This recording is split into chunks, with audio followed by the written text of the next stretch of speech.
कृतीपेक्षाही मान्यता ही अत्यंत महत्वाची. कृतीची नाटकं करता येतात, मान्यतेची नाटकं नाही होत. कृतीचं स्वरूप बदलतं, मान्यता जर बदललेली असेल तर.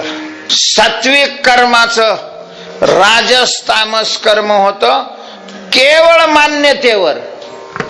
सामान्य दृष्टीनं वरवर कृती महत्वाची, पण सूक्ष्म दृष्टीनं कृतीपेक्षाही मान्यता महत्वाची. मान्यता. धंदेही बदलले पण मान्यता जर त्याच असतील नाही उपयोग होत. काही मला काय फरक वाटतो, एखाद्या नेत्याला आपला सत्कार व्हावा वाटतो आणि एखाद्या महाराजाला आपला सत्कार व्हावा वाटतो. काय फरक आहे बरं त्याच्यामध्ये? आमची मान्यता बदलणं अत्यंत महत्वाचं आहे. संतांच्या सानिध्यात आल्यानंतर संतांची मान्यता आपल्या ठिकाणी आली पाहिजे.